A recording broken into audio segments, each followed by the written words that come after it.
There we go. All right, good afternoon, everybody. This is the Wednesday, July 23rd Regional Housing Council meeting. I'm Emily Klaus, Thurston County Commissioner and the RHC Chair. And I'm gonna just go ahead and pass it over to, well, let me introduce the staff that are here. I have Tom Webster. It's always hard when some cameras are off. We have Leah, Alex Purse, and Caven Hill from the county. Am I missing anyone? I don't think so. I think you got All right.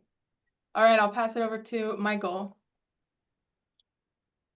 Hi, Michael Towser, Tumwater City Council. I'm joined by Brad Matrude from our planning department. Awesome. And you can just go ahead and pass it, Michael. Okay, why don't I pass it to Popcorn Danny? Popcorn Danny? Who's that? Danny Madrone. I'm with the Olympia City Council, and I am joined by Jacinda Stelgis and Kim Condrat. And I think that is it for now. Oh, and I will pass to Charlia. Hi folks, Charlia, pronouns are they, them, and I'm the board chair of the Thurston County Affordable Housing Advisory Board. And I'll pass to Lacey to Carolyn. Okay, thank you, Charlia. And looks like there needs to be a story about Popcorn Danny. Hi, I'm the Lacey representative, and I'm joined here by our planning manager, Ryan Andrews, and our housing coordinator, Jennifer Adams. Let's take it to you. Yay. Okay, Gary Cooper, planning and building manager. I do not know if David Johnstone will be here today or not, but he is our representative for the RHC. Okay.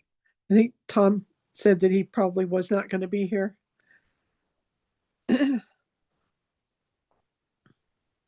All right, does that cover everyone? Did we get both advisory boards? No, Candace.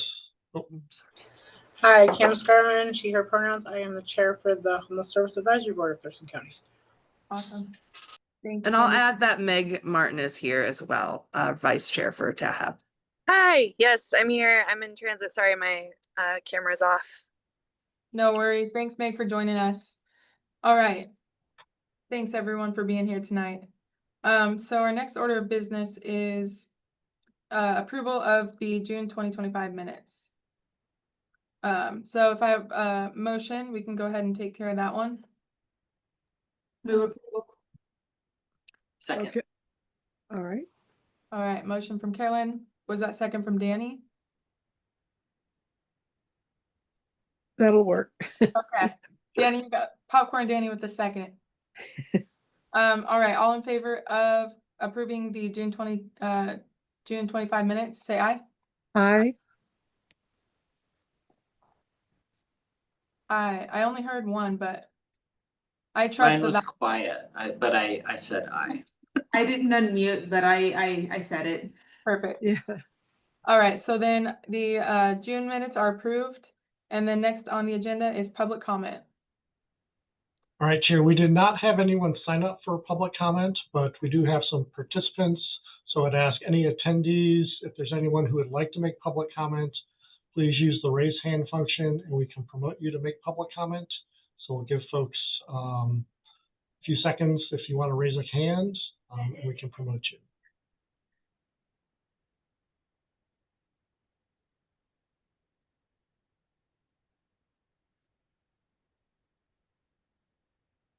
All right, I'm not seeing any raised hands. I do not believe we have any public comment tonight. All right, perfect. Thanks, Tom. All right, so next on the list, we have approval of the RHC vision statement. And this, I will turn back to you, Tom. Great, thank you. So following up on our retreat at the end of May, we talked about this a little bit last month, but we weren't ready to bring forward a recommendation. So you may recall at the retreat, participants agreed on two top vision statements. One of those was everyone in Thurston County has a safe place to live. And the second was why? Because everyone needs services, safe shelter, and stable housing. And so the task for the tech team coming out of that was to find a way to merge those two statements into one vision statement. So Amy Lineker, our facilitator, sent over some suggestions for ways to merge those two statements together. The tech team looked at them, worked on them, and kind of did some wordsmithing of our own. So the tech team is bringing forth to you a proposed vision statement of everyone in Thurston County has stable shelter or housing that they feel is safe and the services they need to thrive. So the tech team in talking about this tried to incorporate the ideas of safety as well as services, safe shelter, and stable housing. The tech team talked about the importance of not changing, but kind of clarifying that safety should be defined by the participants. So it's what they feel is safe rather than kind of what we or another organization may feel is safe. So trying to incorporate the ideas of stable shelter or housing that they feel is safe, and then also incorporating the services they need to thrive. So that is the recommendation bring forth from the tech team. So seeking your approval tonight, or if you want to have any suggested wording changes, happy to have that discussion as well, but hoping to get this approved this evening. Great. Thanks so much, Tom, for the summary. For those who might be, trying to process or think through the statement, I guess I'll just give people, 30 seconds to think it over and look, at the vision that's written. And then if anyone has thoughts, I'm welcome to take thoughts. But yeah, I just want to give a little bit of time in case anyone wants to think through it.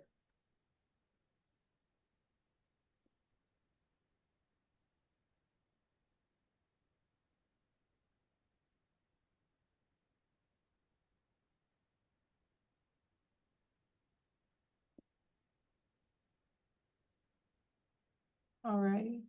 So does anyone have any initial thoughts? Does anyone want to just jump in?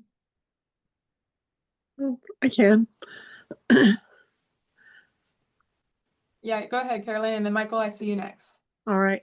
I think the tech team did a really good job with this, and I'm happy with the statement as presented. Thank you. Michael?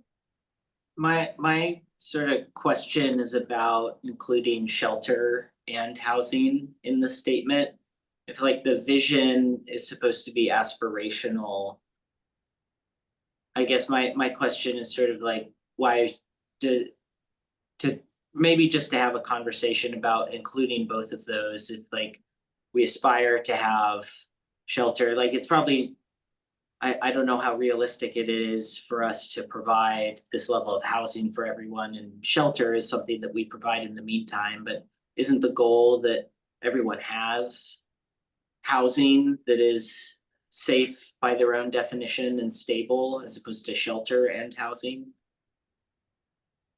Or like maybe I'm thinking of shelter in terms of more of a literal sense rather than its incorporation into housing. I guess I just want to flesh that out a teeny bit and see what the group thinks about that. Yeah, that's definitely a good point. We did talk a little bit about that at the retreat. Does anyone have any thoughts about that one, about that point?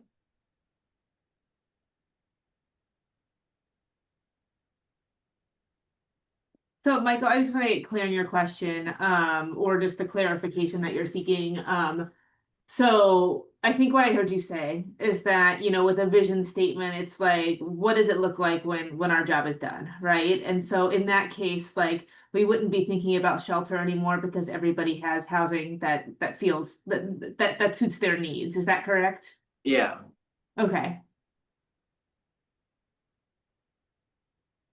Yeah, I hear that. I think the one counterpoint to that would be that there's the concept of functional homelessness where like or wait, did I get the term right, Tom?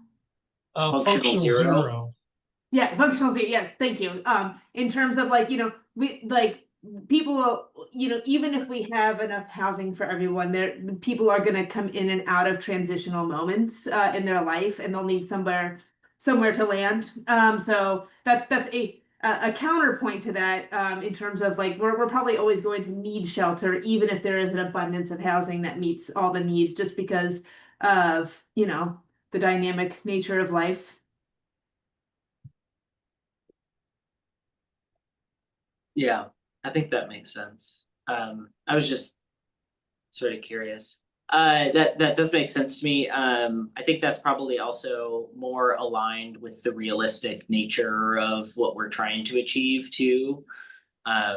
So that's therefore probably more readily accessible by the public to understand what we're trying to do as well, rather than a vision statement that's more mirroring, I don't know, like a utopia of something where there is no, it's unrealistic and doesn't actually have any, like everyone has a house to go back to. So that makes sense to me. Thank you. Yeah, thanks, Danny. Thanks, Michael. I'm kind of wondering if anybody who shared thoughts about that at the retreat maybe wants to chime in. I do remember some back and forth about this, and I'm kind of curious to know what our advisory board members or housing providers or just service providers who have, have interacted with people living through these experiences. Like, what do you think, what do you think we should focus on with like shelter or housing? I guess I'm trying to recall the conversation that happened at the retreat, but if anyone chimed in at the retreat and wants to share thoughts, feel free. I think now would be a good time.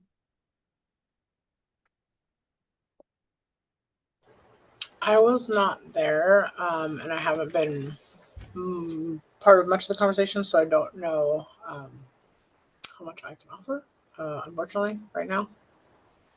Yeah, no worries. Thanks, Candace. So, Michael, do you think that like it makes sense to keep stable shelter or housing the way it's written, or? Yeah, I think so. I mean, I was at the retreat. I mean, my recollection of the discussion is you can sort of define shelter in two ways. Like you can, if someone is in a house, they are receiving shelter from that house. That's different than a shelter that is a concept of a physical plant, right? And I think that the discussion of the retreat was like, well, we can use the word shelter and have a dual meaning within sort of the vision of where someone can be receiving shelter services, but they also everyone needs shelter. It's just that shelter could be defined in multiple ways. So I think it's fine as it is. It makes sense. I just wanted to bring it back up. Okay, thank you. Are there other thoughts? Maybe like show, if you're on camera, maybe a thumbs up, or if you think it's good as is, can you kind of indicate so I can see where the group is at?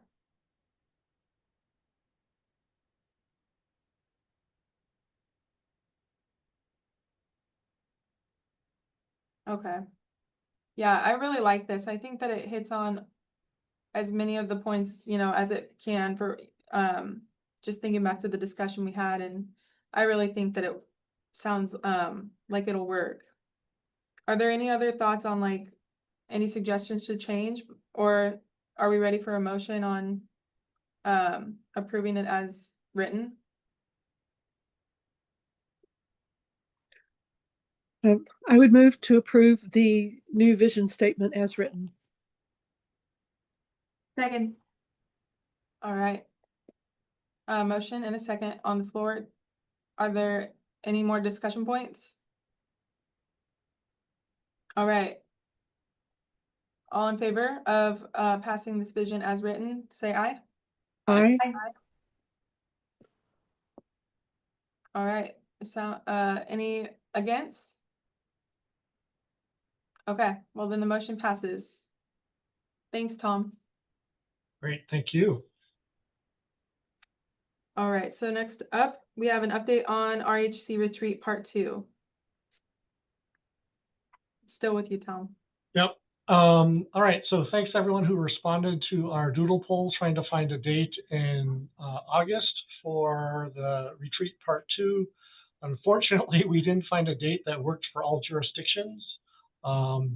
So we are looking for to find a new date. And so what we've talked about with the executive team is we have some dates, and we just were able to connect with Amy Lineker to make sure she would be available on these dates. So Leah sent out an email today. So we're looking at 3 dates: Thursday, September 4th from 12 to 4 p.m., Friday, September 12th from 1 to 5, and then Friday, September 19th from 1 to 5. And so looking to see if we can reach agreement on one of those dates at this meeting. If not, then we may look to see whether we can incorporate retreat discussions into existing meetings. I know there's interest not of wanting to wait too long to hold this meeting. So if we can't find a date in September that works for an additional meeting, we might need to change course. So I don't know what's the most effective way to do that in terms of have a discussion. If there's any of those dates that folks know do not work for them, we can certainly kind of have that discussion. So I look to you, Chair, in terms of what's the most effective way to kind of have this discussion of selecting one of those dates, if possible, or if none of them will work. Yeah, thanks, Tom. Could you repeat the 3 dates again for me, please? Yeah, Thursday, September 4th, Friday, September 12th, and Friday, September 19th. And those would all be in the afternoon, 12 to 4 on the 4th, or 1 to 5 on the 12th and 19th. So those are a Thursday and 2 Fridays. Okay. Okay. So did everybody catch that? I know it doesn't look like we have a chat we can put it in, but does anyone have, let's see. Does anyone have a date that, I'm trying to think of the best way with all these people in here. I mean, I guess I'll start. All of those dates work for me, so I'm okay with any of them. Leah, I see your hand up. I have a Word document open if that feels helpful to share to at least have a visual. But if not, that's fine too. Well, you said you have a Word doc up with, is that just with the dates or? Yeah, I'll just show you real quick. Okay. So this would be, I would just write down the names. Oh of yeah. folks. Is that helpful? Yeah, Okay. that's helpful for me. I see your hand up, Gary. Thank you, Leah. Yeah, Ryan or Brad might be able to confirm this for me. I think I'm right. September 4th might result in a lot of the tech team not attending because it's the directors conference in Chelan. That's and for correct. what it's worth, I'm available the other two dates. Yeah, that's correct, Gary. I wouldn't be available for the first date, and I don't think Ryan would either.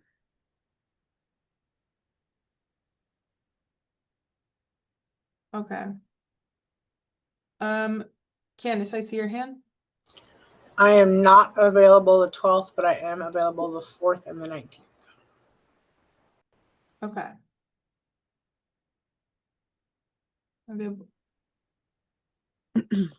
Leah some time to catch up. Michael, go ahead.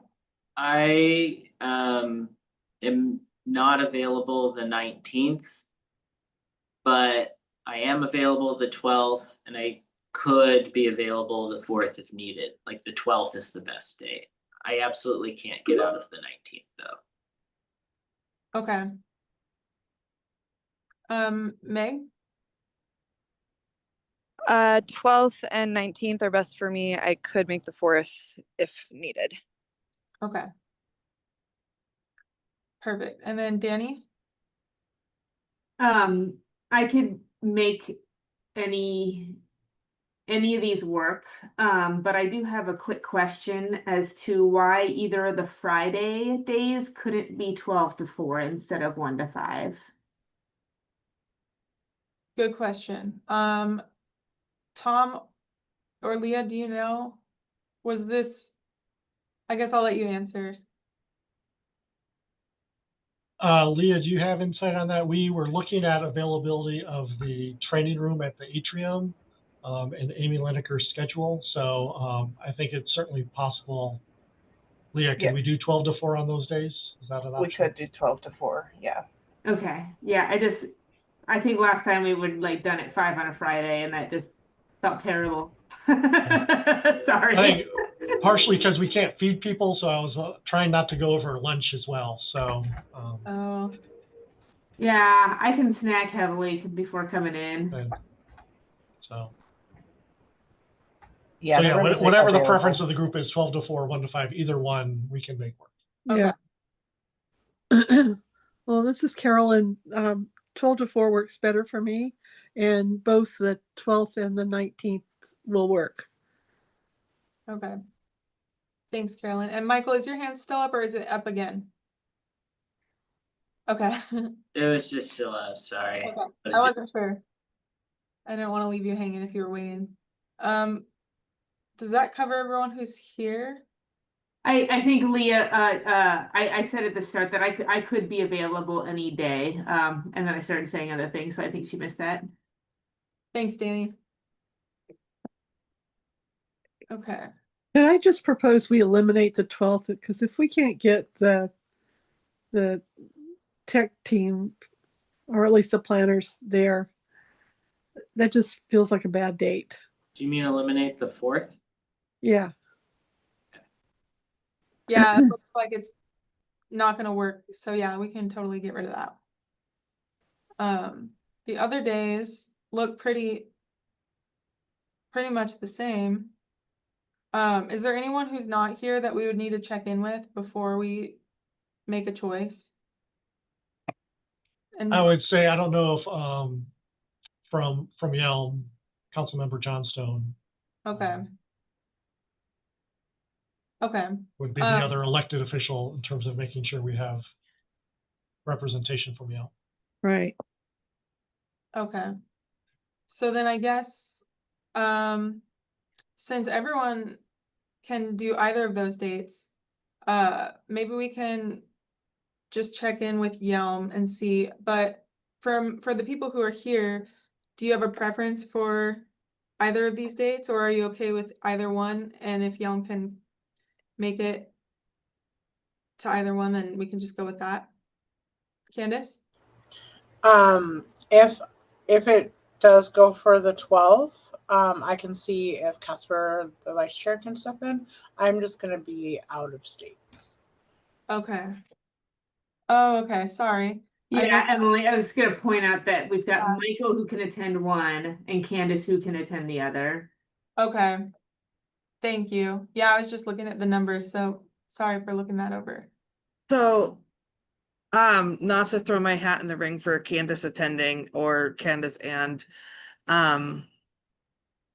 sorry, I immediately forgot the vice chair's name, but I can't attend any meetings in the afternoons for the next 2 months.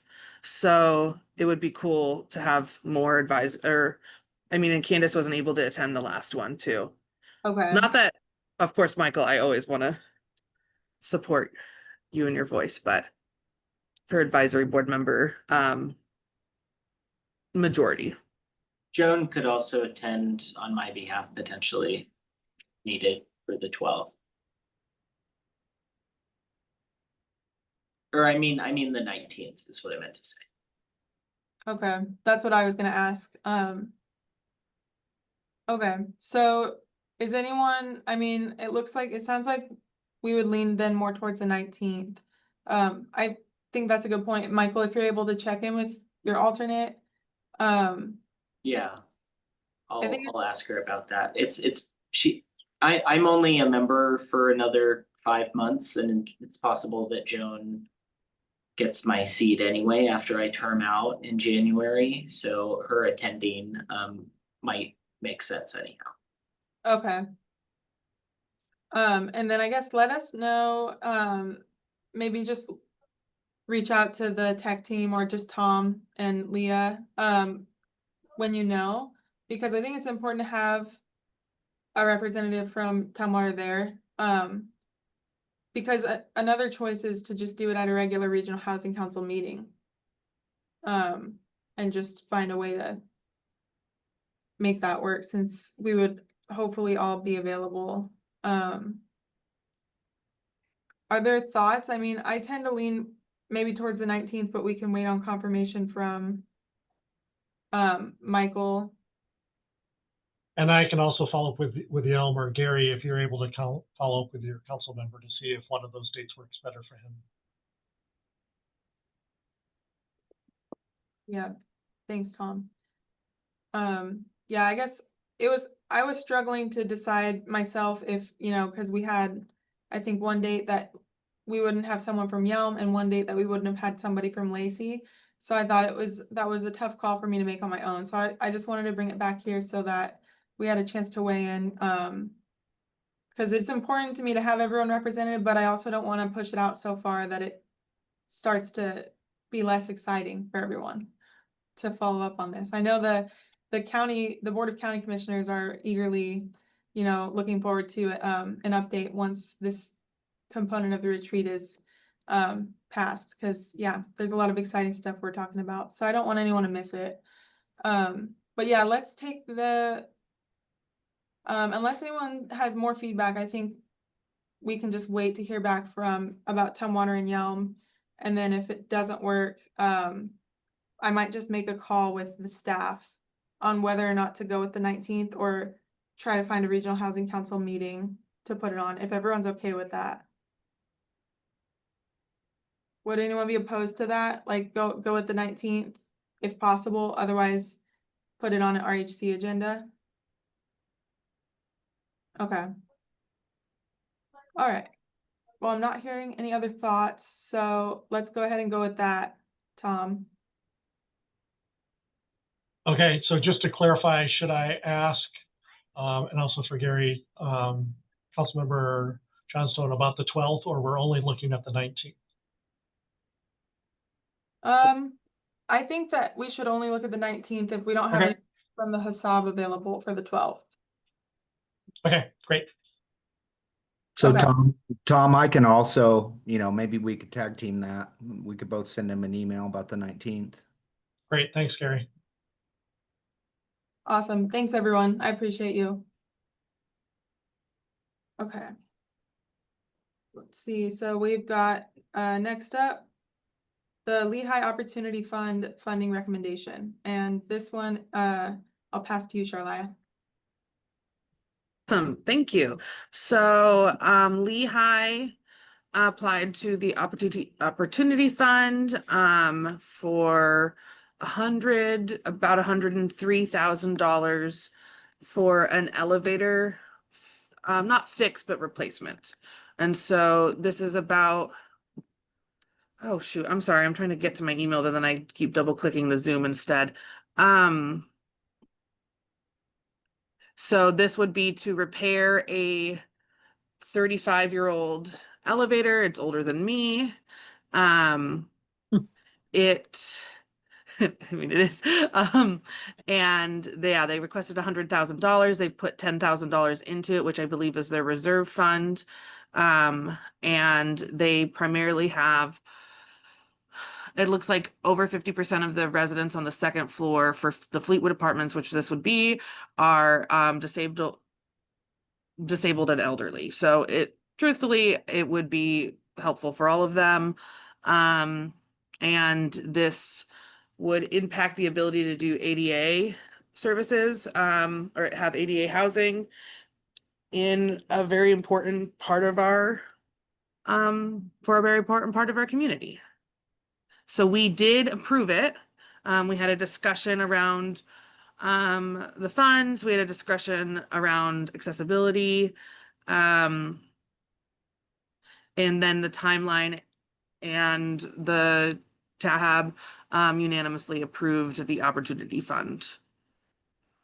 And our fund would be reduced to about $1,099,000. Yes, 746. So we still have plenty of funds for other projects that will be emergent. Any questions? Thanks, Charlia.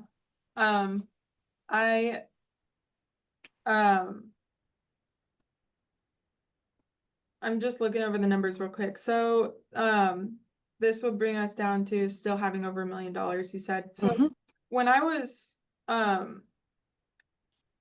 looking at this, I was kind of wondering, like, do we know anything about Lehigh's request that you could maybe shed some light on?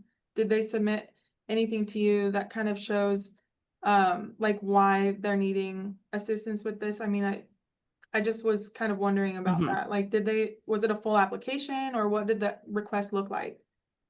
Yeah, so we had similar questions about about the funding amount. They did submit essentially the math. Um, the cost of the elevator building, it takes time, which I didn't know all of this was fun to learn. But it takes time to build up an elevator for a space, and renovate that space to have a new elevator. They are required to update their elevator after 25 years, and it's been another 10. Um, one of the questions that we had was about the reserve funding, and most of the funding that comes in for these older buildings, apparently, this isn't my information personally, this is from one of the other TAHAB members. The funding that comes through with these older buildings, they get less and less over time. They lose a little value, and so they're not able to reserve the same amount of funds, especially with the changes in how funding is working across the board for housing projects. So while we did have a discussion about like a larger organization and needing to support or a larger organization, why this is coming up, it does make sense considering the current climate. Okay. Alex? Oh, Alex is here. Hi, Alex. Hi. Yeah, I would just like to add that the Lehigh did submit an application, a full application that the TAHAB has created for the Opportunity Fund. It's very similar to the RFI, the Request for Information application that the TAHAB members review annually. So they submitted information and submitted it, and all the TAHAB members scored the application in their review. Perfect. Thanks, Alex. Yeah, thank you, Alex. Sorry. Yeah, I should have asked if staff had anything to fill in. Is there anything else that you'd like to fill in, either Alex or Tom or staff? Okay, if not, well, then we can open it up for discussion. Does anyone have any questions for Sharlaya or thoughts? Michael? Yeah, my question, which I think you answered this, Sharlaya, was just like, when they own the building, and so when an entity takes it on, like, aren't these, I mean, this is an expected expense. It was 10 years over its, I don't know if shelf life is the right word for an elevator, but it's an expected expense. So my question was just how, like, is this expense, was it not amortized into sort of their eventual kind of needed forecasted expenditures in the future when they took on ownership of the building? And it sort of, from your answer, it sort of sounds like their funds that they receive for providing kind of upkeep or services didn't really keep pace with things like inflation and other increased expenses that led to this kind of falling to the back burner. Like, my other question was sort of like, is this a one-off, or are we going to get like a dozen elevator replacement requests in the next 12 months? Which is probably not going to be the case, but that was sort of the thing I was wondering is, like, is this a systemic issue of elevators failing in their buildings? We need more elevators, or? Gosh, I hope not. I do know for the second half of your question, I am looking for the grant for the first half, but or the application. But for the second half, I don't believe so. And also, if that comes up, the TAHAB is already, members are already discussing sort of a desire to make sure that, I mean, we're always discussing when we're giving funding out, are we opening doors we don't want to open? My personal opinion is, of course, we want to open doors for accessibility, but that is a full TAHAB discussion on where they would want to make sure that, I think the opportunity funds and other grants that we are advising on are ones that we can honestly keep changing and being really upfront and transparent on that with all of you and with the public. If there's like, we're seeing a huge push towards one thing and we're seeing it serving less people or less new people, that is something that is certainly revisable.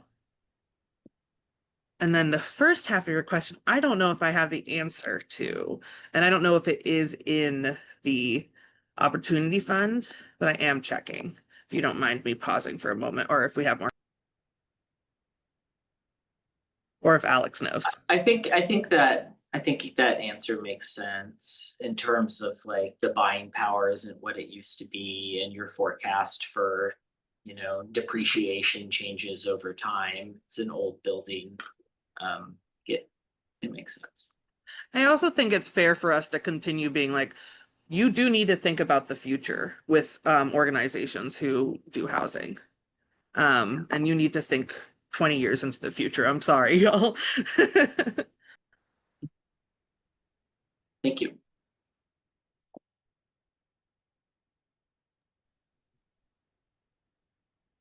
Carolyn? A question about the financial implications. It says there's a balance of a little over $1.2 million in the Opportunity Fund.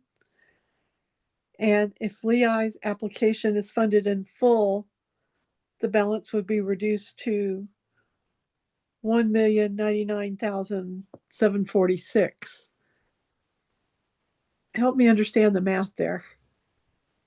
They're asking for $100,000. Right?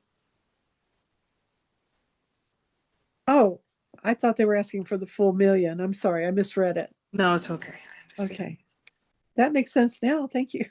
Yeah, $1 million elevator would be an adventure for all of us. Yeah. Quite the ride.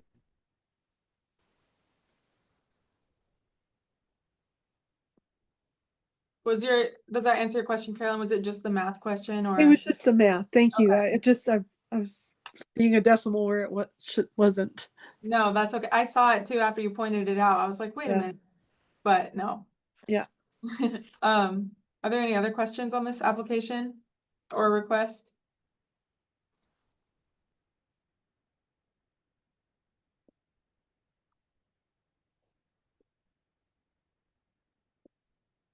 Well, I think as long as the tech team is satisfied that it's appropriate use of these funds, and we all are, then I'd be comfortable going forward with it. Okay. I have some thoughts. I'm thinking through, like, we've had some pretty tough discussions at the board level this week about funding. Just funding around housing in general is really stressful right now at every level, and I mean, like, we kind of touched on it, Charlia, about like Lehigh being a bigger organization, and I'm just struggling to, sorry, my light's gonna turn off. Struggling to see, like, I guess without looking at the request itself, I'm struggling to see why the need, like Lehigh's need is so great to be tapping into one of our,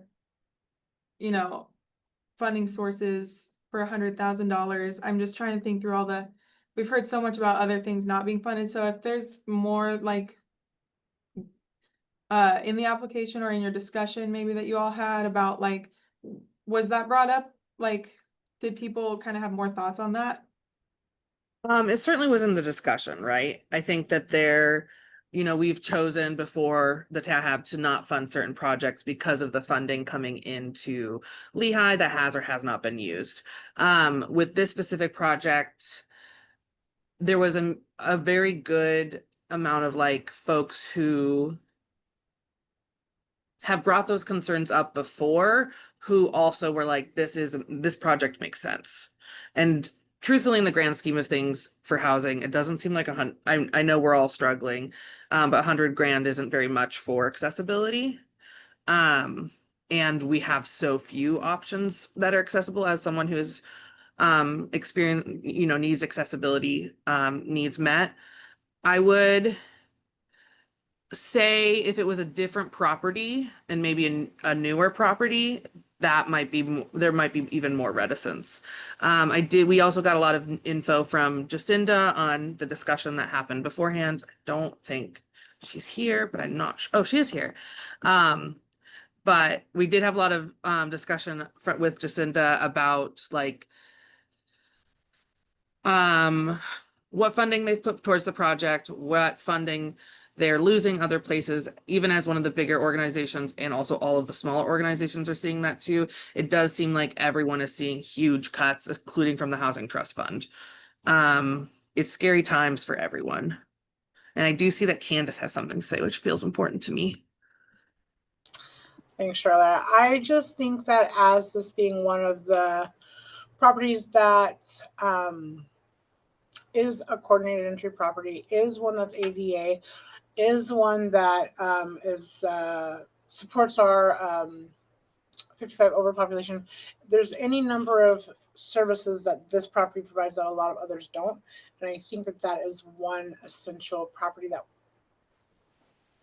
could really benefit from this specific thing. I think that Charlotte, you hit on, like, if it was another property, another time, another agency, who knows what the key factors would be. It sounds like you guys have done a lot of background work, a lot of questions asked. That's kind of our same thing at the HASAB. We do a lot of why, what if, future, like, are we going to get 10 elevator requests? Like, we have something similar going on right now. So I think that with this specific property and the population that's served, I think it's a really great opportunity to support our community.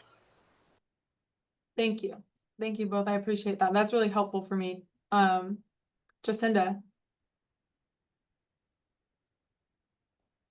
Hi, sorry, sorry to kind of on the go. But I heard Charlotte make reference to kind of stuff that I had shared. Lehigh had just in general kind of reached out to the county and Olympia and shared that across their portfolio there, and TAHAB members also contributed other nonprofits that they're experiencing the same thing. The cost to operate is increasing, whereas these properties, the intent is to keep them low income properties. That means, keeping the rents down. So it is really a situation where operating costs are exceeding at a greater pace lately than rent increase or revenue increases, paired with just in general fewer funding sources. And more competitive funding for operating, especially. So I think maybe Michael had said, or someone had said, well, we see more of these. Hard to say for sure, but I think it is, we've heard from others that they're experiencing that crunch as well. And it's just getting harder to maintain properties, harder to develop properties, because the costs keep increasing. Increase the revenues because they want them to be affordable, the rents to be affordable. Okay, thank you. You were cutting out a little bit, but I think I got most of what you said, and that context is helpful. So I appreciate all three of you for kind of sharing a little bit more with me. Charlotte, Yes, and then I immediately forgot, but I think it was just that I agree with your point. Like, many of the TAHAB members agreed with your point, Emily. And I will also add that they are very critical and very smart. yeah, definitely. Like, I was immediately like, yeah, whatever, accessibility, I'm down. And they were like, okay, but let's like really get into this. So I do want to just assure that they really went deep into it, and chose the difficult decision primarily due to accessibility, coordinated entry, age of the building, and the key factors that they know, at some of them as folks who do affordable housing and have housing that they run. Yes. Yeah, And no, build. that makes sense. Yeah, I appreciate that a lot. That context is really helpful, especially, yeah, just the points you made about it being a coordinated entry property and the age of it and everything. That makes a lot more sense. I'm glad that I was waiting when I heard about this. I was like, I want to ask some of these questions, but yeah, I really appreciate, the time that the TAHAB took to look into this and consider it and have that thoughtful conversation. So if there aren't any other questions, from the RHC or thoughts, then I would be ready for a motion. it looks like the recommendation on here, I'll just read it. Tahab recommends that the RHC approve Lehigh's request for $103,568.10 to modernize the elevator at Fleetwood Apartments. Do I have a motion? I'll make the motion. Second. All right, motion and a second. Any further discussion? All right, well, I'll call for the vote. All in favor, say aye. Aye. Aye. Any opposed? All right, then that motion passes. Thanks, everyone. Thanks, Charlia. All right, so our next item is the encampment resolution program funding update. And Tom will take us through this item. Great, thank you, Emily. So we talked about this a little bit last month, and we were hoping to bring forth kind of more information about where funding is at, and we are still a little bit of a state of flux. And so we brought forth to the Board of County Commissioners seeking approval of a contract with the Department of Commerce for right-of-way funding. The board, I don't want to kind of characterize the board, Emily, you can, but had some questions for Commerce. The fact that Commerce did not accept the recommendations from the RHC in terms of the allocation of funding under the encampment resolution program. The board is seeking to reach out to Department of Commerce to seek greater clarity and understanding for why Commerce did not accept the recommendations from the Regional Housing Council. So the county manager is seeking a meeting with I believe the chief of staff from Commerce to seek greater clarity. So at this point, we continue to conduct that outreach to kind of advocate for the RHC recommendations for funding, and the board has kind of delayed approval of making kind of actual contractual awards with the ERP funds until they get that clarity from the Department of Commerce. So that is the current state. We are hopeful that that meeting will occur kind of very shortly. It is on the board's agenda for their meeting on July 29th to reconsider this item, to approve contracts. So I don't know if City of Lacey, I'm not familiar because, sorry, City of Olympia also receives a contract from the Department of Commerce for these funds. I don't know if Olympia has taken any action in this regard, but the County Commissioners is looking for further clarity from Commerce on why the REC recommendations were not followed in this regard.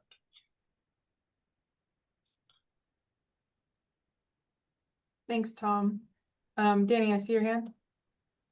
Yeah, really appreciate the county digging in on this. I think it's important that our local needs around this funding are respected through the state process. And I think that Commerce might have a more cut and dry look at, where funding should go when really it's a complicated situation on the ground. And we did a lot of things to be creative and collaborative to figure out how to best make use of right away now ERP funds.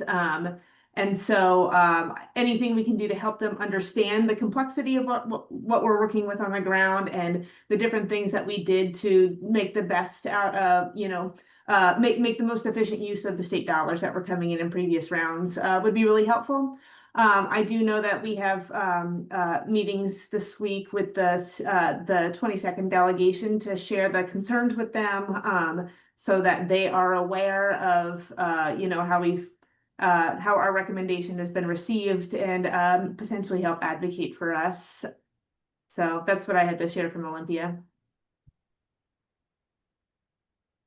Thank you. I appreciate that update. It's good to kind of know what Olympia is doing to work on this on your end as well. And I totally agree with you, about the state process, and we have local needs that we're all very much aware of. So yeah, I will look forward to getting an update from Leonard as soon as there's more information available.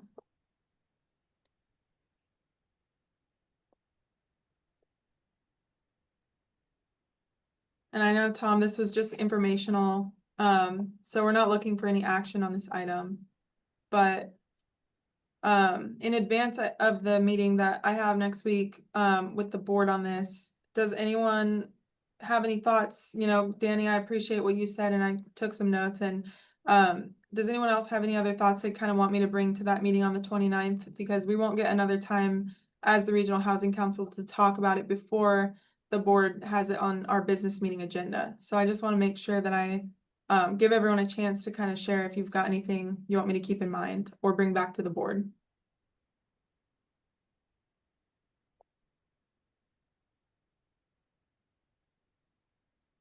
All right. Well, thanks, Tom. I appreciate the update and I know we'll hear more on it next time, so. All right. Looks like we are getting close to the end here, so next is preliminary funding gap discussion. Yes, and so this really kind of follows from the ERP kind of funding as well. And this was kind of Danny brought up last time. We know we have funding gaps kind of in our community, partially under the ERP program, but more broadly within our community. So we know currently, you know, with the recommendation or the kind of the guidance from Commerce that the Quinn Street project is facing a funding gap. We know that Unity Commons, as a result, is also facing a funding gap, but also kind of more broadly throughout our system with the funding we receive, that many of the agencies that we were able to fund through our RFP, our traditional funding process this year was less than people had received in the past. And so we heard a request to have a discussion at this of, you know, to explore options for, are there ways that we can help kind of address some of those funding gaps. So at this point, the tech team does not have a recommendation to bring forward to the RHC. We've kind of allocated the funds that we have available, but we wanted to kind of acknowledge the need for that conversation.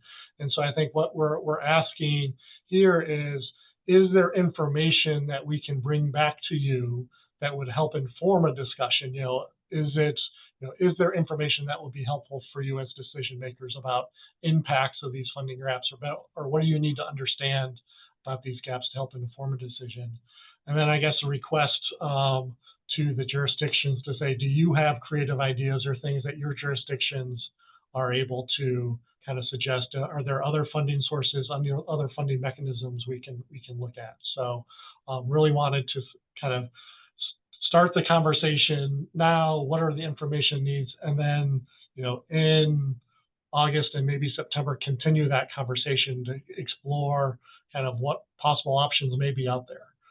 So really today was just starting that discussion to kind of better understand what information is helpful for you, but then to ask all of you to kind of put on our thinking caps to see if there are ideas that we can further explore for other avenues for funding as the funds we receive kind of from the state and locally, we've allocated those funds. So just looking to start the conversation.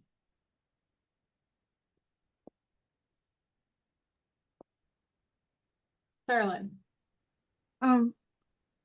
Should we also be talking about potential cuts in federal funding as we look at gaps, or is that just too ambiguous at this point? Yeah, I think that is part of the landscape. The RHC for homeless services does not receive any direct federal funding. So none of the funds that we award are federal funds.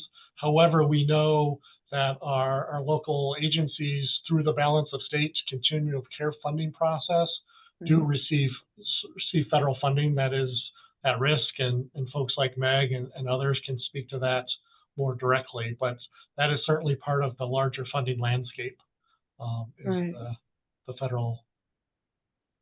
the reduction in federal funding that's anticipated. Yeah. So what we're saying is this is going to be a tough year, or years for a while. Yeah. Okay.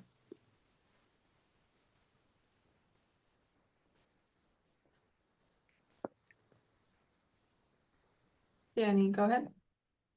Yeah, well, I think first and foremost, when it comes to the funding gaps that are being created because of decisions at Department of Commerce, the first strategy there is to get Commerce to, do the best we can, but help them understand how the system that we've built around here and some of the things that we did to accommodate people coming off of state lands, it's all tied into a pretty tight system, and things start to fall apart when they don't honor the recommendations that come out of the local decision makers. So yes, there are funding gaps that we'll need to figure out regardless of that, I think also, but it's a lot worse with some of the decisions being made at the state level. So I know we just had that conversation, but I just wanted to, start off by saying like, it's just really not fair for the state to leave it up to us to figure out how to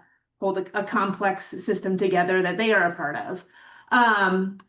That being said, I think that one of the things you asked, Tom, is what is the information that we need when it comes to making some difficult decisions? And I think, what I need to know is what does it mean if we don't get the $500,000 needed for Quinn Street Village? What does it mean if Unity Commons does not get the funding that it needs? Where are the other gaps that we know already exist? And what are the immediate impacts of that? Like I'm talking about beds, I'm talking about like specific services that people currently have access to that will go away. So that's some of the information that would be helpful. And I know we've just gone through our whole funding process, but when it comes to and all of that was already really hard decisions and choosing between things that are just not fun decisions to be making. And when we start talking about the impacts of where those funding shortages are, I think we kind of need to look at the whole system that we've got here and figure out what is the timeline to where we start seeing those impacts, and is there anything that we have the ability to shift around to be able to address that. These are not questions I have the answers to. I'm part of these funding processes for like several years now, and I'm still like, wait, what is our timeline that we're working off of? So that's where I'll need some help in terms of decision making.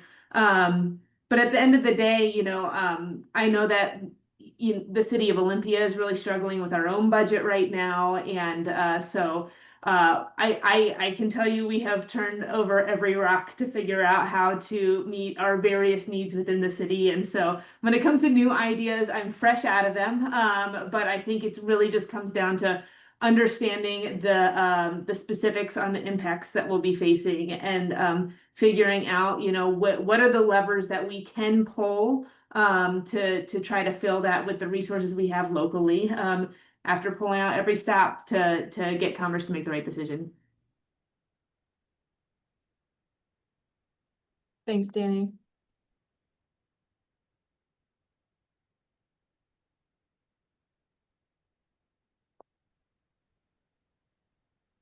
Are there other thoughts from other jurisdictions?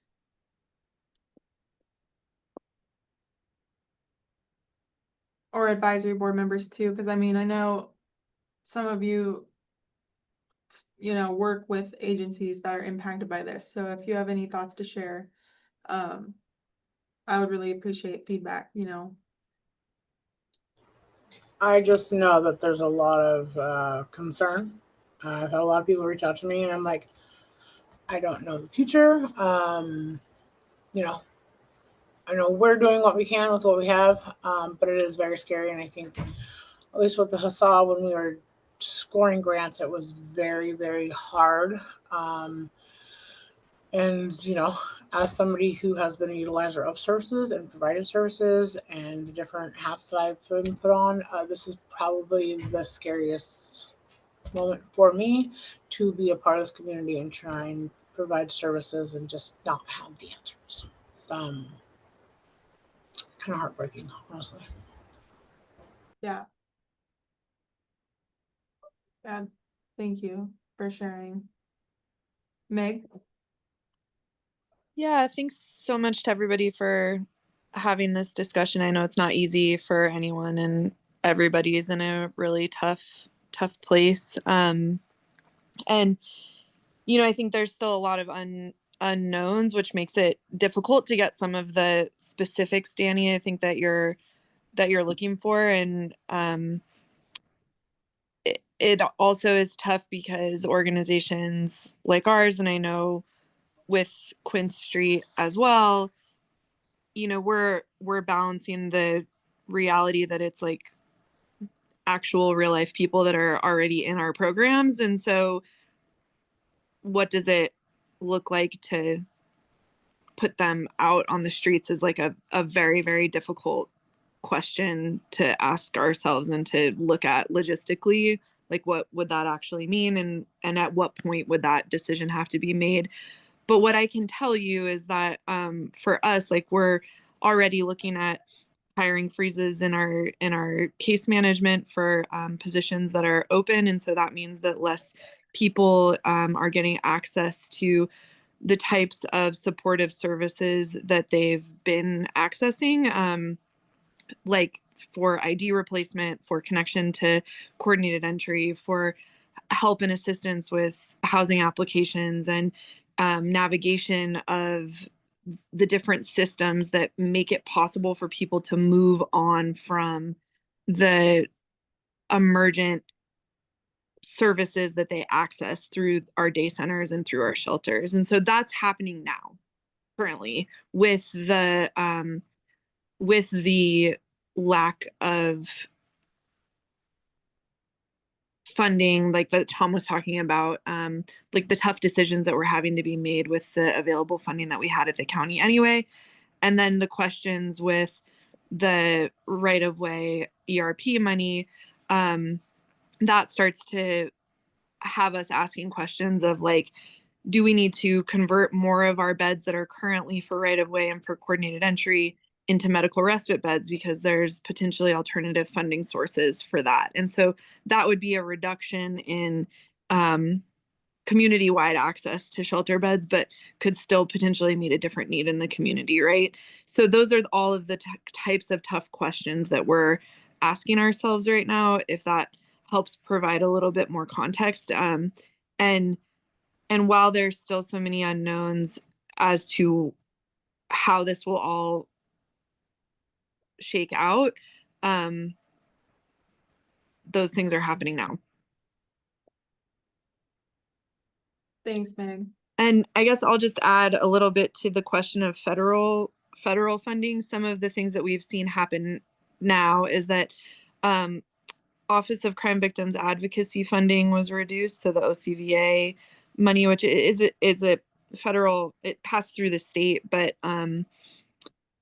we also are seeing a freeze on the EFSP dollars, the emergency food and shelter dollars. The application was opened for that, but we don't know when or if those funds will be released. And those funds go to per diem shelter costs, shelter bed costs, as well as food banks, both in Thurston or in more metropolitan parts of Thurston and also rural parts of Thurston as well. And so that's really vital funding that we're not sure is going to come through at the same level.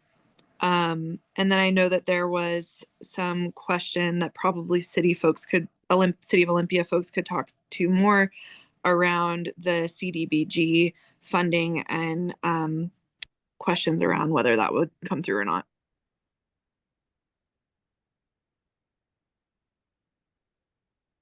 Yeah, thanks for sharing all of, I see you, Charlotte.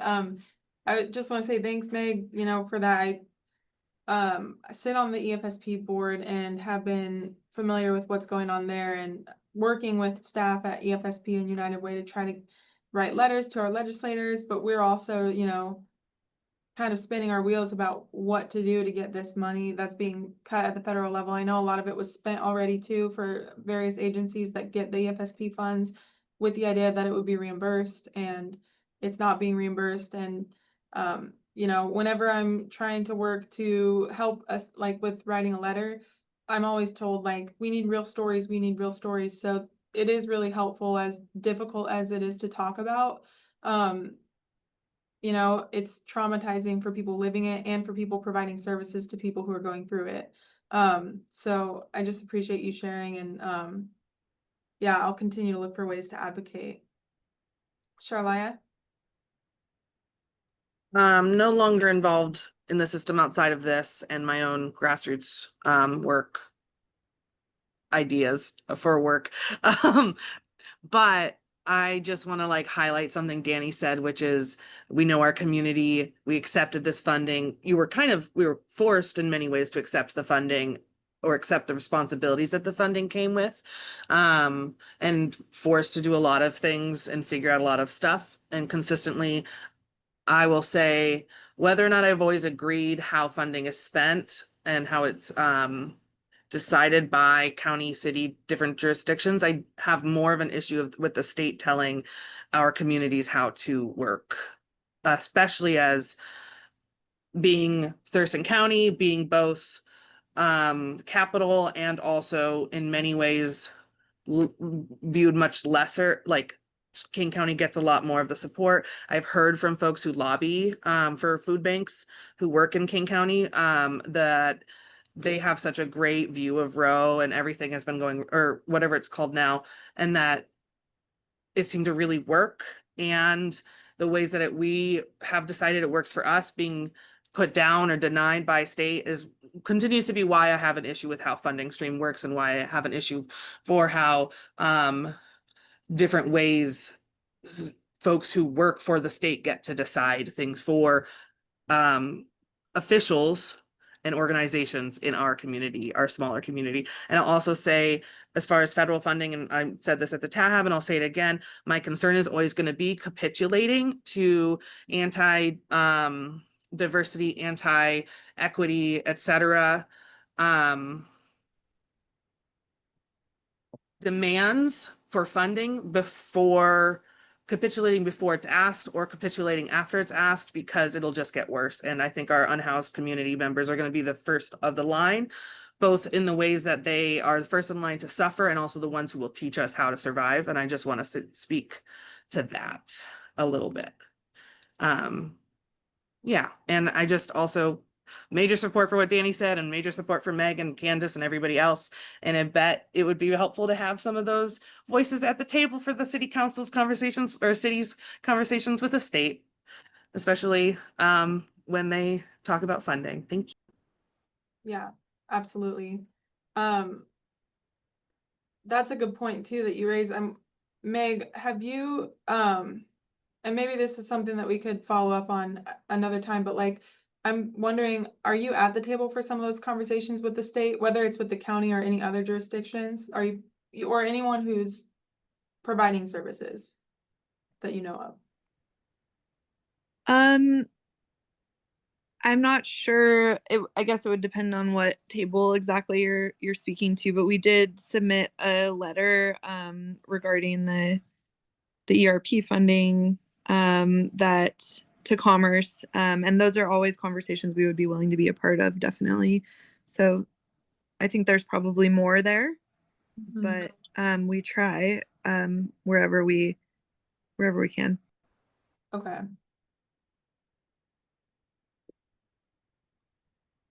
Okay, well, yeah, so if anyone on this call is, you know, aware of conversations happening that maybe would be appropriate to include some of our service providers who are impacted, please, I would ask that you keep that in mind moving forward with these conversations. And I can bring that same suggestion back to the board and our county manager. Just because, yeah, I think that's critical, for us to have people with those stories at the table rather than having people, elected officials, go back and ask for letters and try to put voices in the letters rather than just having those voices there for the conversation. So yeah, I appreciate that point. Other thoughts?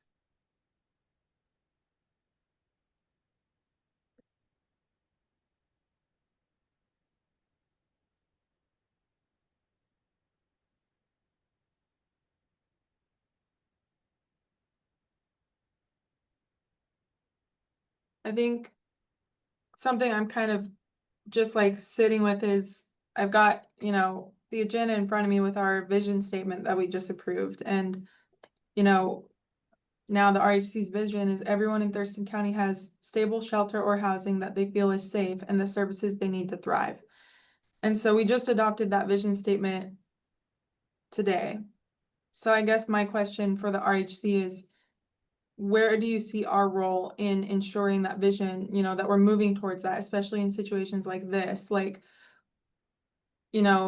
what is our role as the Regional Housing Council in these unprecedented times where we're hearing people say they've been a part of this work or they've lived through it for years and years and sometimes decades, and they've never seen it this bad or they've never been this scared, either for themselves and their families or for the people they provide services to.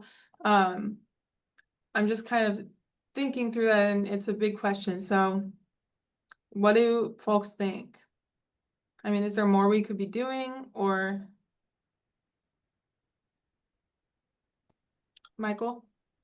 Yeah, I mean, I think some of this gets back to why we wanted to do sort of a retreat in the first place in terms of understanding our role and what powers we want to have as a body, whether that means we want to adopt a format that is more conducive to advocacy as opposed to a format that is really geared and tailored towards approving and vetting recommendations, and doing some other ancillary projects as well.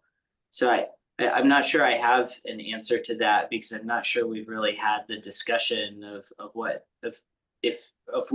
else we want to do. That's sort of what I'm hopeful is that now that we have the vision is that maybe one of the next steps at the retreat is we sort of talk about that holistically and as a group, and potentially as an organization. Yeah, definitely. Thank you.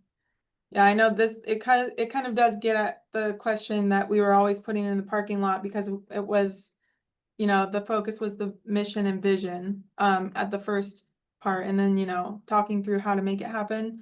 I know those conversations are upcoming, but yeah, that's what I'm kind of thinking about now, and I guess I'm looking forward to the next retreat follow-up because things are happening really, really fast. I mean, as Meg said, hiring freezes on case management, that's happening now. And if that's happening from one person who's here to be able to share that with us, then we know it's happening systemically, and many, many organizations are facing that same thing. So, yeah, I know we can't answer that now, but I don't know. It really sucks to have to be in this situation for everybody. So. All right. Well, Tom, do you feel like the questions that you kind of presented got answered? What do you think are next steps for this conversation? Yeah, so I appreciate the conversation, and obviously if there were easy answers, we would have those answers. And so, Danny, I appreciate some of those thoughts. We'll try to kind of do what we can to try to better capture some of that impact. We'll reach out to some other providers and try to come and provide a better understanding. So I think this is the start of a conversation, right, that we're going to be having for the next several months. So it will evolve, and we'll kind of, I don't know if this is kind of a clear linear path on this as we move forward, but we will try to gather some of those impacts, talk to some of our agencies, get that information for you, and continue to kind of keep our eyes and ears open and kind of brainstorm and just continue the discussion. Thanks, Tom. Carolyn? It would be really helpful after Leonard has his meeting with Commerce if we could get distilled notes from that sent out to RHC members so that we can be kind of noodling on that between now and our next meeting. I think that would really help inform the conversation. Okay. Because it just feels like this great unknown, and yeah, until we get more clarity there, I think it's hard to really be too specific about what we're asked, where we go next. That makes sense. I can relay that message. Thanks. Yeah, definitely. Candace? Is there a opportunity or a space we can provide for people who live at some of these residences, like Quince or Unity Commons or any number of these places? Like, their voice is probably, they're the ones who's going to be like affected. Like, can we, I heard somebody talking about using these stories. Why don't we get direct stories, direct verbiage from the people who are actually on ground level, fearful? I mean, some of them have been out there for decades and finally probably just got settled. COVID gave us a lot of money. That's been really beneficial. And now all of that's being stripped away, like given stability, and then it's taken away like that.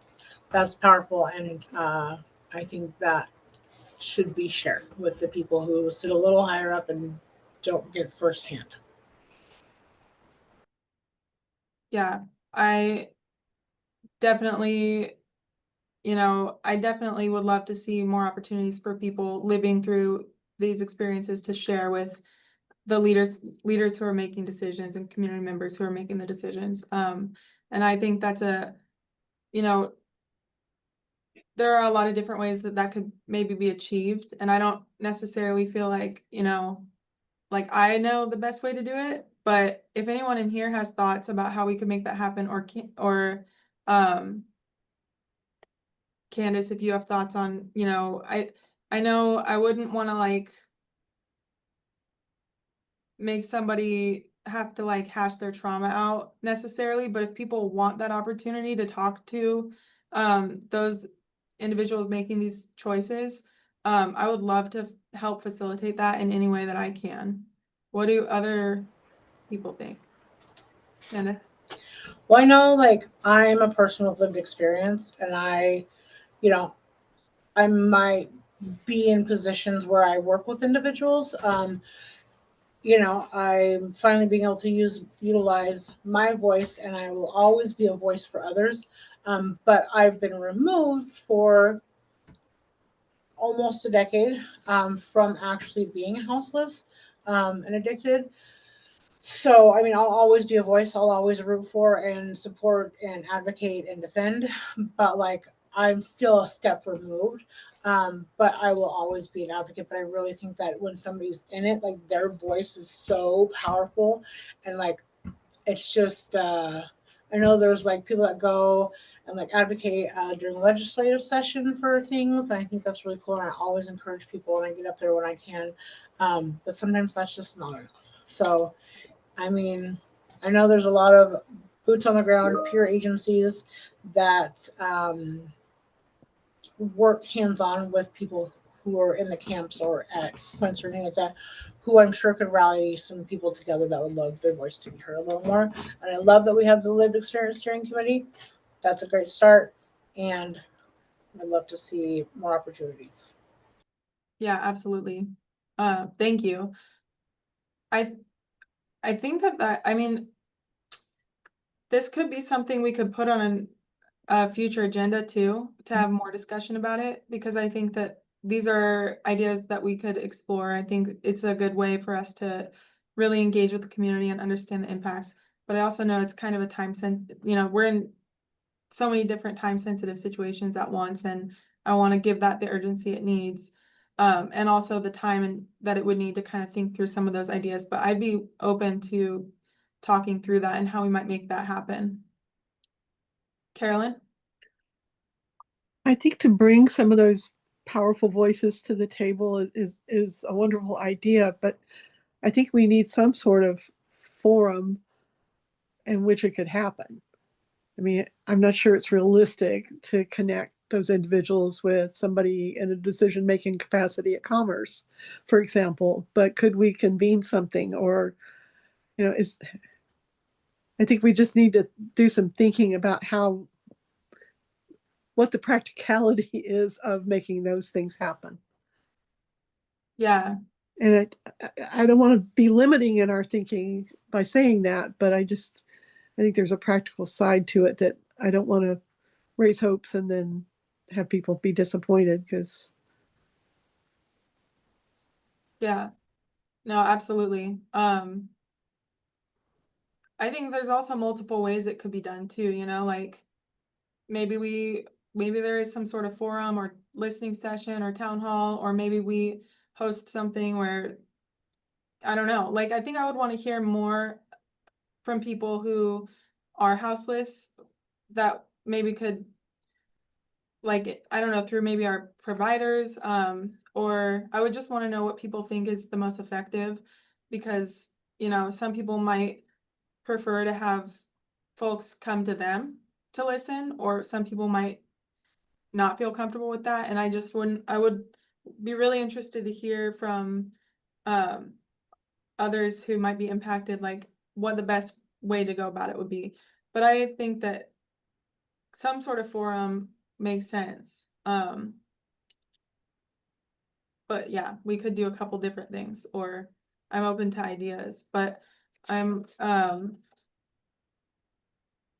know it's 5:22, and so we should probably wrap up this item, but I don't want to wrap up, you know, just put a stop to the important conversation we're having. So I wonder if this could be something for our next agenda as an item to kind of think through some of those thoughts Candace shared, because I think that is important. Like hearing directly from people is important, but just going about it, we would have to, you know, we would want to do that in the way that's most effective and least harmful, because I wouldn't want to, yeah, get hopes up and then not deliver, or impose on, you know, going in some spaces that maybe we aren't. I don't know. I just want to go about it the right way and be really safe about how we might be impacting people.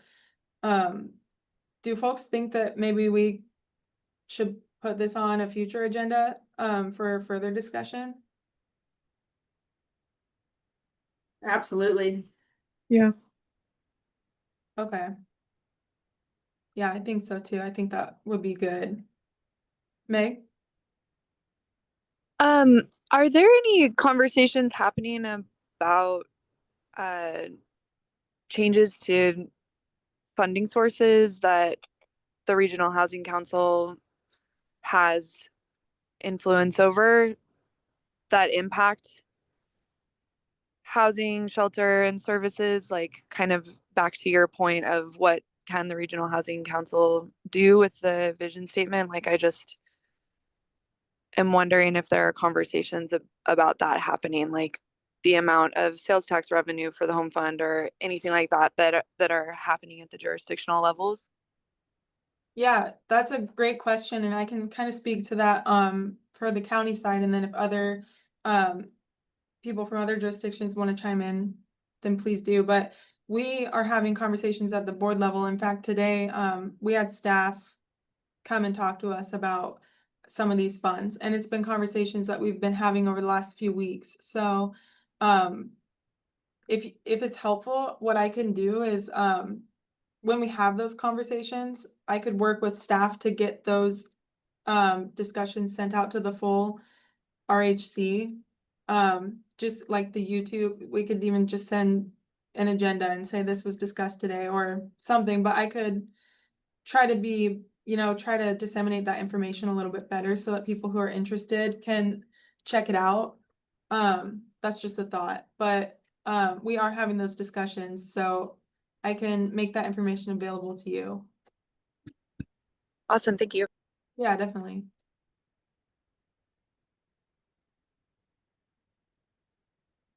I don't know that the conversations look the same at other jurisdictions because the county manages a lot of those funds.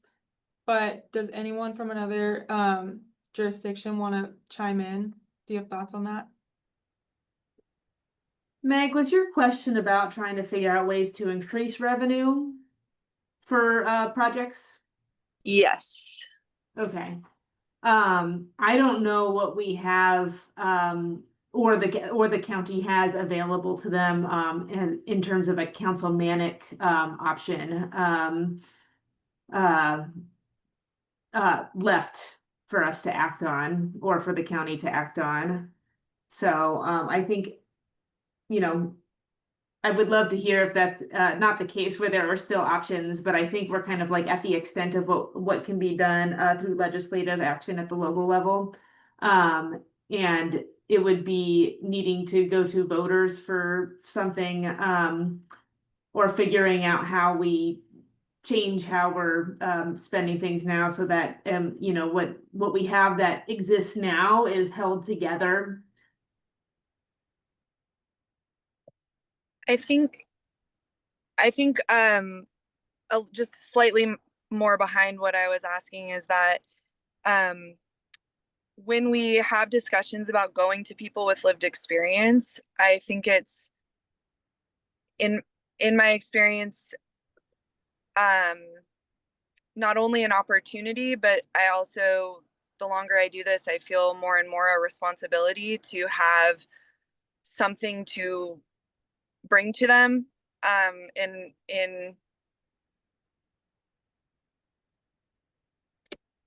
exchange almost for the information that we're getting from them about the experiences that they're having. And so a thought that I'm having is that if there is some options that might include a ballot measure that the Regional Housing Council, and I know that there's more conversation that would have to happen at the retreat around even the role of the RHC, but if there was some kind of options for our community to increase revenue, if there that included ballot measure options, getting people with lived experience who are in those services right now that would be directly impacted by that involved in that process, I think would be a really amazing thing and could help that effort tremendously.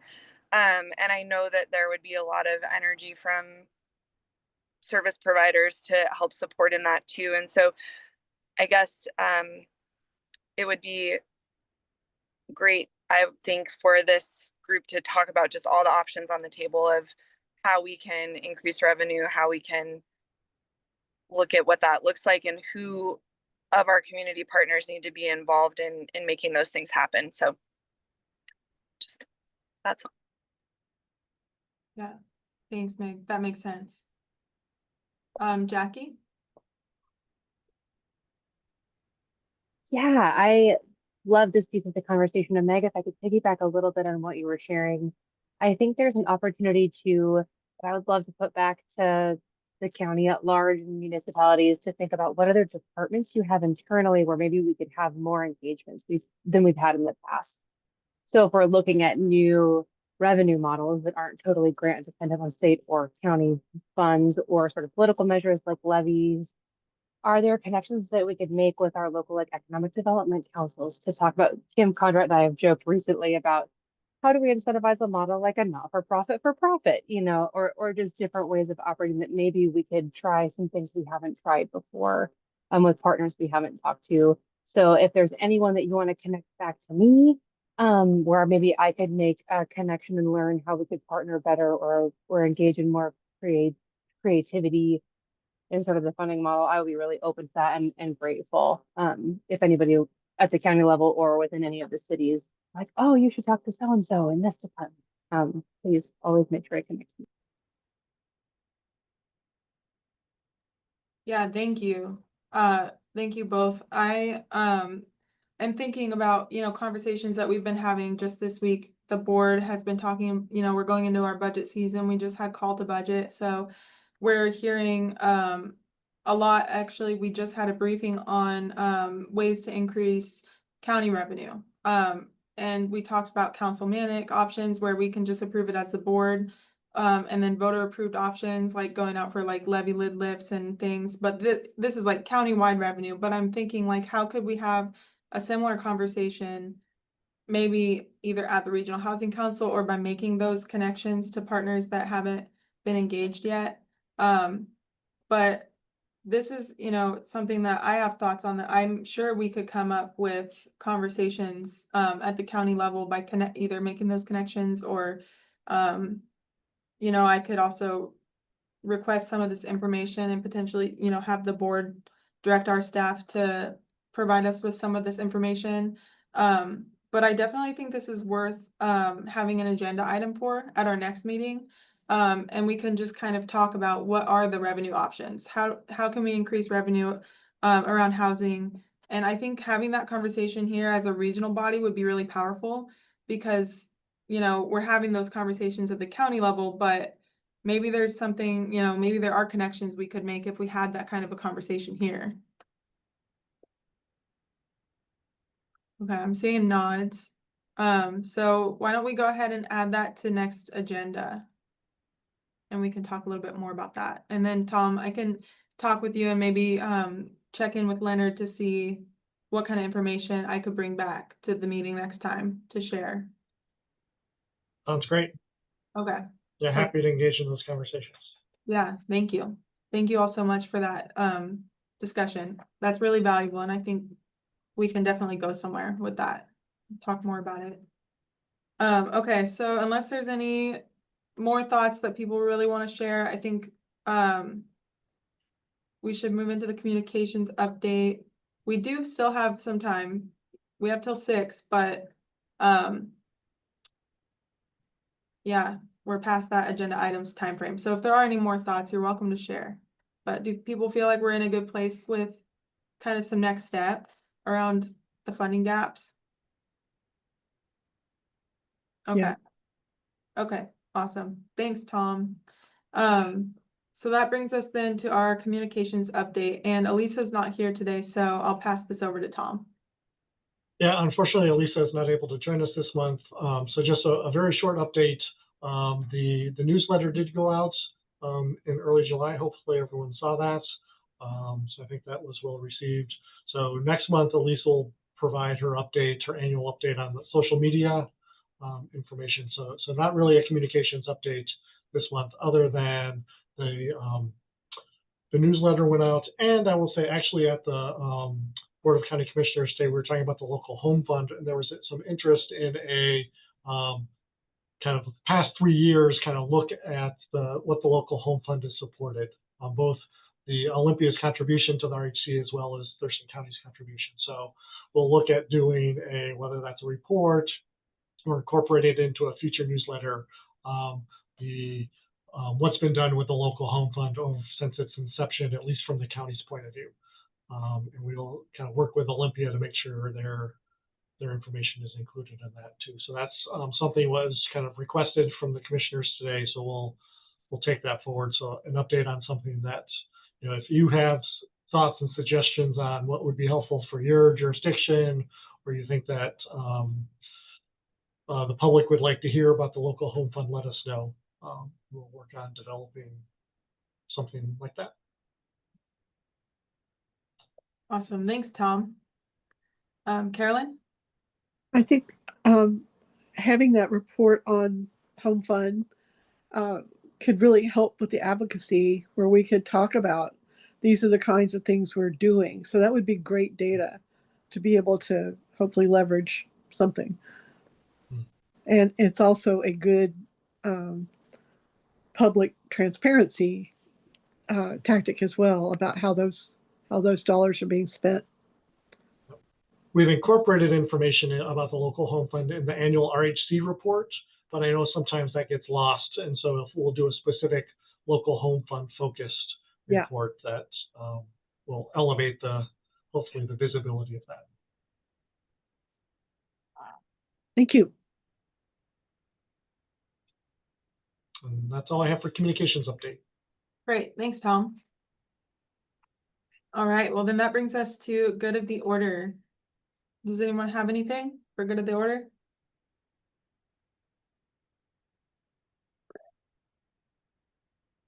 Carolyn. I have just a quick update from Lacey. Last night we got the city council got its first look at the proposed human resources grants to be approved, I think, in another couple of weeks. We have about $300,000 that we will be distributing to local organizations.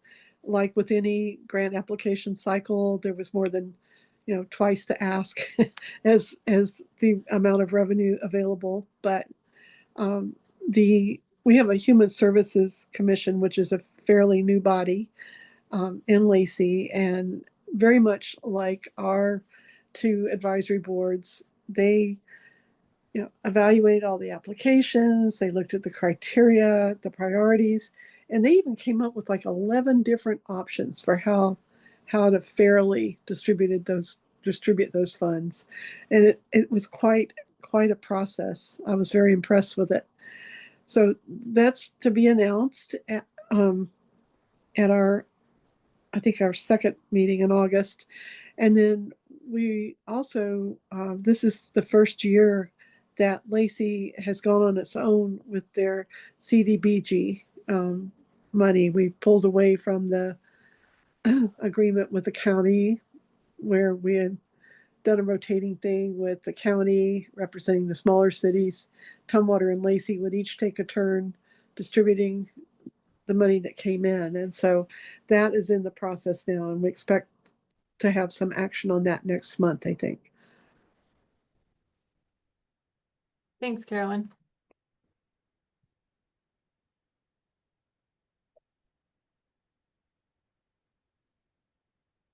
Any other items for good of the order? Alrighty. Well, I guess we can go ahead and close out then. Our next meeting is going to happen on August 27th. And in the meantime, we'll get some information back about the retreat follow-up, and we'll be in touch. And I will see you all soon. Alrighty. Have a good night. Thank you. Thank you. Thanks. Bye, everyone.